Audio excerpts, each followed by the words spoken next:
Okay, hi everyone. It's Dr. Loyola here, and this is just a really quick video to go over the distant reading report assignment, just to make sure that everyone is on the same page and that you know what you're meant to be doing here. Before I really get into this, I just want to be super clear that everything I'm saying on this video is in the assignment sheet that is also attached as a Word doc to this assignment module on Moodle. So if you don't want to stream the video or you don't have the data to do that or whatever else, you can find all of this on that document. I literally have it open in another window on my computer to guide this video process, just to make sure that I don't stray from that. Okay. Okay, so just to get started, why are we doing this assignment? Well, this is your kind of main assignment to demonstrate your understanding of distant reading. So this is something that we've been talking about from before spring break, and of course now this past week, though it was disrupted, right? But hopefully you have enough kind of there between the readings, the video lectures from me, the Voyant tool, and the 2 class sessions that we did have, to feel like you have a good sense of what distant reading is, and at least the beginnings of how to do it.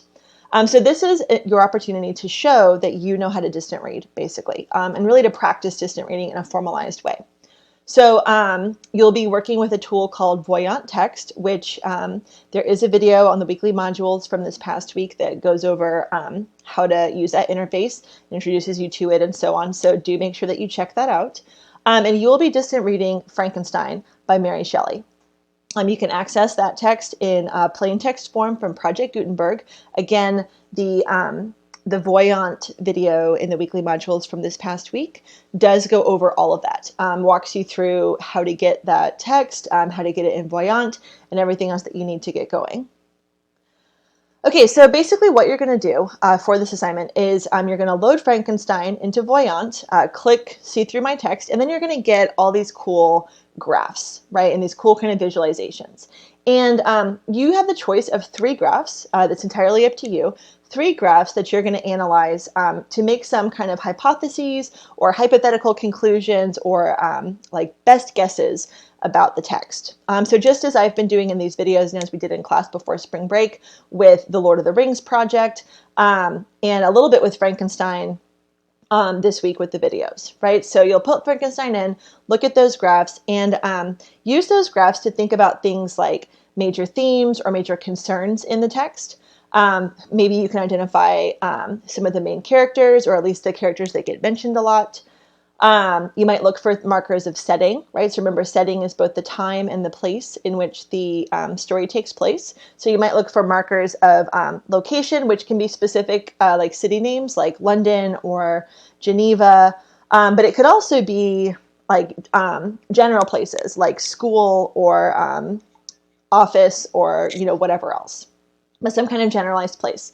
And same thing for time. You might see markers that are very precise, like the year was 1833 and such was happening. Or you might see more general time markers, like the difference between day and night, or midday, midnight, whatever else. So look for both specific and general indicators of setting. Then you might also see things related to tone, right? So remember that tone is kind of the emotional atmosphere or the emotional resonance of a text. So it can be things like lighthearted, dark, broody, scary, right? There's lots of different ways we can think about tone. Contemplative is another big one. So you might find markers of tone. And then finally, you might also look for or find markers of plot points or the plot arc, right? It's unlikely that you'll find specific plot points mentioned, but you might find, for instance, in that line graph that shows changes over the course of the text, you might find something that shows you something about the plot arc, right? Perhaps an arc having to do with death, or an arc having to do with creation, or something like that, right? So you might also find plot points or a plot arc. Or the example from the Lord of the Rings project, of course, was how we saw all those markers for words having to do with travel and movement, right? Which gave us some indication that this might be a text about traveling, which of course it is. Okay, so these are the things that you'll be looking for. And you certainly, let me be clear, you do not have to look or try to identify all of these things. These are just some things to help focus your reading of the graphs. So things to look for in the data. So once you've done this search, this analysis of these graphs, you've chosen your 3 graphs that you really get and you think are really the most useful for your analysis. You're then going to write a report. Okay, so the thing you will be turning in is a written document. And that document should have or should address the following pieces of information. First, it should include an image of each of the graphs that you've analyzed, and every time that there's an important analysis. So for instance, if you do the word cloud and you make a difference between the word cloud with only like the top 20 words versus the word cloud with 500 words, then you will need to include both of those graphs. Okay, but that will just be one because it's the word cloud graph. So an image of each graph you've analyzed that's important to your analysis. Some kind of discussion identifying what your graph shows. So a definition, again, if we use the word cloud for an example, this would be a statement that says, this graph, the word cloud, shows frequency of words occurrences where the more frequent the word appears, the bigger it is on the graph. Right, so that just explains how that graph is working and what it's actually showing you and what it's displaying. Then you'll also include some kind of explanation about how you're reading the graph. So what is important in the graph, what's interesting, what are you using in the graph, where should we focus our attention, right? That shows the hypothesis that you're drawing. And then of course the hypotheses themselves, right? So what kinds of conclusions or what kinds of strong guesses are you actually making about Frankenstein from the graphs? So again, what this might look like if we think about the word cloud is you might have a word cloud. You might say the word Elizabeth is prominently displayed. We can see from that it must appear multiple times. And because Elizabeth is a name, I'm going to make the hypothesis that she is a major character in this text, right? So that kind of walks through all 3 of those points, right? So what does the graph, what kind of information does it display? How are you reading it? And what kind of hypothesis are you drawing from that? And let me also be clear that though it's 3 graphs, it's not necessarily 3 hypotheses, right? So you might make a lot of statements about just the word cloud graph, and then maybe only 1 or 2 or 3 based on some of those line graphs or some of those other maybe slightly more challenging and complex graphs, right? So don't feel like you have to only have 1 hypothesis per graph, because really we do want to try to get kind of a nice sense of Frankenstein from this distant reading, right? That is kind of the goal, is to see almost how much you can say about the text without actually reading the text, if that makes sense. All right, so to get started with this, as I said, the 3rd video that I posted to the weekly modules this past week over distant reading gets you into Voyant. So it walks you through getting Frankenstein, sticking it into the tool, and then a brief tour of that interface and what that tool is actually showing you. In addition to that, so you should start with watching that video, right, and just kind of following those steps. In addition to that, of course, there's a virtual office hours event on Tuesday, March 31st from 2 to 4 p.m. So you can drop in for a video chat or a text-based chat, and I can help you read graphs. You can kind of show me what you've been working with, get some clarification, whatever else. But that's kind of what's here for you for your support getting through this assignment.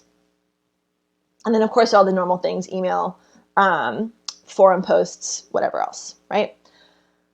Okay, so when you're done writing your document, you're going to export it to a PDF. And I do need to ask that you really export to PDF. I've actually locked Moodle to only accept PDFs because I do not have Microsoft Word on my computer at home. So now that I'm not at campus, I can't do Word docs. So, I mean, I can, but it's with enough like changes and conversions between forms that it's not going to be to your benefit because the text always comes out a little bit wonky. So a PDF to Moodle, please, and then you will submit that to the Distant Reading Report assignment portal. Okay, this is due Wednesday, April 1st at 11:59 p.m. So make sure that you get it up by then. This assignment is worth 10% of your final grade in this class. So this is from that pie chart on the syllabus. This is the distant reading assignment. And the way that I'll be grading you is nothing surprising. But first I'll be looking to make sure that the report includes images of all 3 graphs, and that the text actually addresses all the topics that I said up above that it should address, right? So what is the graph measuring or showing? What is important or interesting about the graph? How are you reading it? And then what hypotheses are you making about Frankenstein based on that graph? And that content area, that comprises 70% of your grade for this assignment. And then the final 30% has to do with the report writing itself. So this is your only written, like major written assignment in this class, but it should have attention to appropriate tone, rhetorical style, presentation, and so on, to this being a formal academic document written in English for a college level class, right? So, you know, run spell check, make sure your capitalizations and punctuation are in place, do some proofreading, do some editing, right? Whatever you need to do to make it, you know, look like a formal paper, because that is what it is.